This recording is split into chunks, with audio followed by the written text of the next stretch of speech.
Monsieur le Président de la section vaudaise des anciens combattants en Algérie, Maroc et Tunisie, cher Robert Géa, et Mesdames et Messieurs les membres de la FNACA, Mesdames et Messieurs chers Vaudais, bonsoir à tous. La situation sanitaire ne nous permet toujours pas de donner à nos commémorations leur forme habituelle. Le risque de contagion est encore très présent et il nous faut impérativement continuer d'appliquer les consignes de précaution, même si des lueurs d'espoir sont là, bien réelles. La vaccination s'amplifie et produira, à n'en pas douter, des effets bénéfiques. Les autorités sanitaires nous ont donné le feu vert pour ouvrir un centre de vaccination. Ce sera chose faite fin mars. Cette cérémonie ne peut donc se tenir au monument aux morts, où je me suis rendue, accompagnée de Robert Géa pour la FNACA et de Pierre Barnéou, conseiller municipal aux anciens combattants, aux actes commémoratifs et au travail de mémoire commune. Nous avons déposé les traditionnelles gerbes et nous nous sommes recueillis à la mémoire des victimes de ce conflit en Algérie qui prenait fin le 19 mars 1962, il y a 59 ans.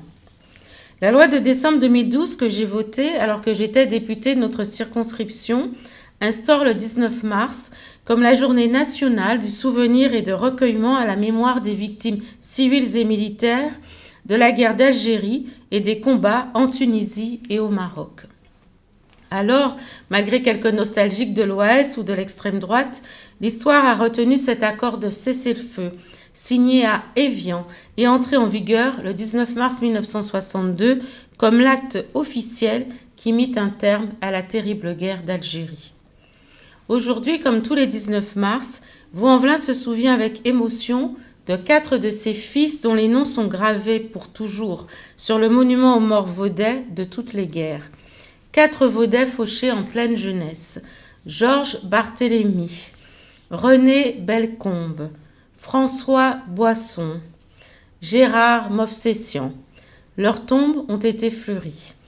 Aujourd'hui, comme tous les 19 mars, l'Algérie et la France et l'Algérie se souviennent, malgré la période de doute que les deux pays traversent, quant à leur avenir réciproque et commun à la fois.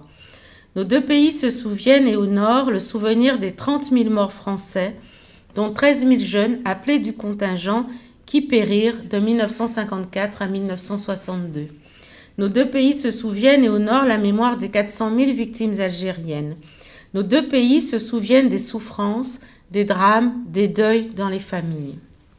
Et cette cérémonie, aujourd'hui, rend hommage à tous et commémore le retour à la paix. Rappelons également le travail des négociateurs d'alors, aussi bien ceux du gouvernement français du général de Gaulle que ceux du gouvernement provisoire de la République algérienne, qui ont œuvré pour la fin des combats et la signature des accords d'Évian. Nous les associons à cette commémoration. Le 19 mars 62 marque aussi de fait la fin du système colonial et la fin du système d'annexion comme moyen de domination d'autres territoires. Si pour la Tunisie et le Maroc, l'indépendance fut conquise dès 1955-1956 de façon davantage négociée, l'Algérie et la France se livrèrent une guerre de 8 longues années. Une guerre qualifiée en France d'événement avant de dire son nom. Aujourd'hui, d'ailleurs, le terme de guerre n'est plus contesté. Le 19 mars marque donc la fin d'une guerre qui a bouleversé, affecté ou dévasté des milliers de familles des deux côtés de la Méditerranée. Cette période fut tragique et douloureuse pour les deux peuples. Le traumatisme fut violent et garde encore des séquelles partagées et des blessures profondes. Je tiens d'ailleurs à saluer les anciens combattants des deux bords qui, 59 ans après, témoignent, échangent et transmettent ensemble une histoire douloureuse que les logiques d'asservissement ont produite. Il nous faut les uns et les autres assumer avec conscience et lucidité, sans simplisme ni outrance, notre héritage historique commun, qu'il soit glorieux ou funeste, et en tirer les enseignements. C'est cette paix des mémoires que les deux pays ont choisi d'atteindre avec un travail mémoriel parallèle confié à Benjamin Stora pour la France et à Abdelmadjid Chiki pour l'Algérie, portant sur les 132 années de colonisation, dont les 8 de ce terrible conflit. À l'évidence, c'est là un long chemin qui s'ouvre, un exercice complexe et laborieux qui commence, mais qui connaîtra des avancées importantes et décisives. Notre ville, en honorant le souvenir de toutes les victimes, s'associe à cette démarche de vérité, de justice et d'introspection tant attendue et si nécessaire.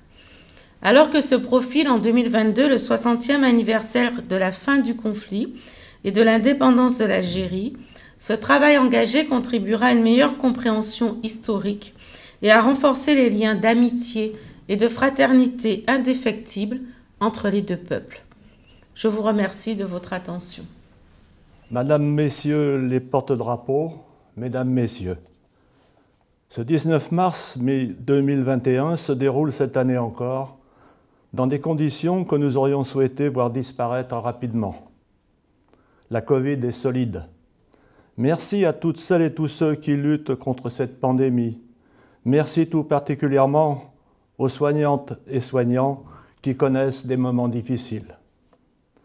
Il y a 59 ans, le lundi 19 mars 1962, le cessez-le-feu en Algérie entrait en application après 8 ans de guerre qui coûtèrent la vie à près de 30 000 militaires français, en grosse majorité appelés du contingent ou rappelés en 1956, et à plus de 800 000 Algériennes et Algériens. La reconnaissance de ce conflit en tant que guerre ne le fut qu'en 1999, soit 37 ans après le cessez-le-feu de 1962. La loi du 12 décembre 2012 reconnaissait le 19 mars comme journée nationale du souvenir et recueillement à la mémoire des victimes civiles et militaires de la guerre d'Algérie et des combats en Tunisie et au Maroc. Ces deux dates, du 19 mars, est équivalente aux 8 mai, 11 novembre et 27 mai, décidées elles aussi par une loi. Certains nostalgiques tentent encore, aujourd'hui, de revenir sur ce vote. Cette année 2020 aura été une année importante pour le monde combattant et surtout pour la FNACA.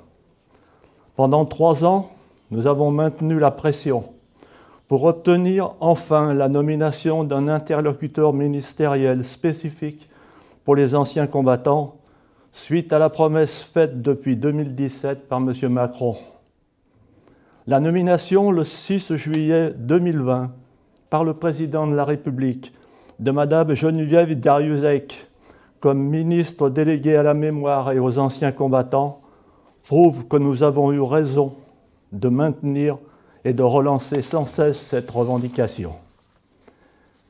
À l'occasion du 19 mars 2021, nous devons aussi démontrer notre attachement à nos amis disparus pendant cette guerre et que nous demeurons fidèles au devoir de mémoire et au souvenir. On nous regarde.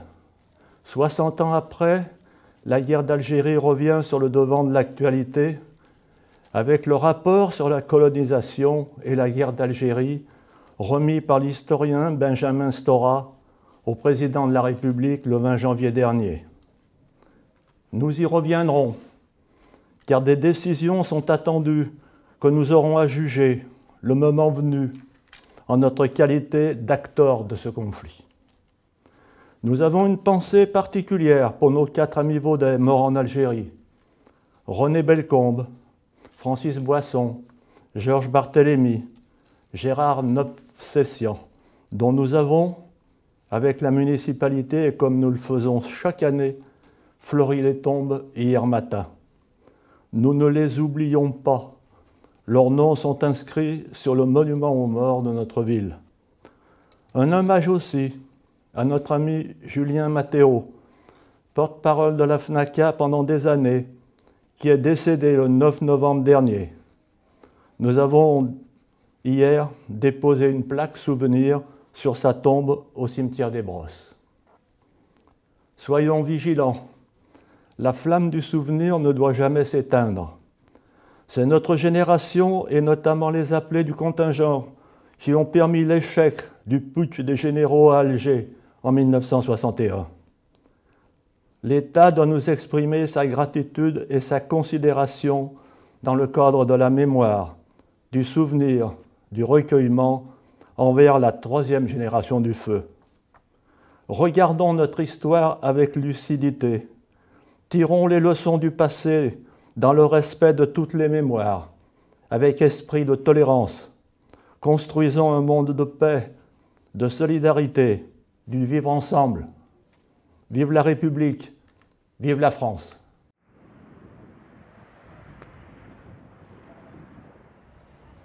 Dépôt de gerbes, la FNACA.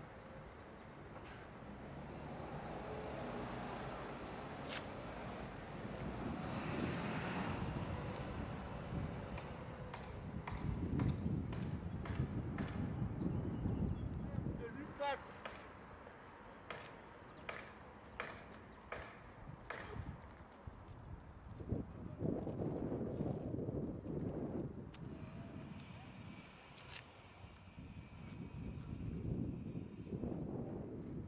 La gerbe de la municipalité, par Madame la maire Hélène Geoffroy.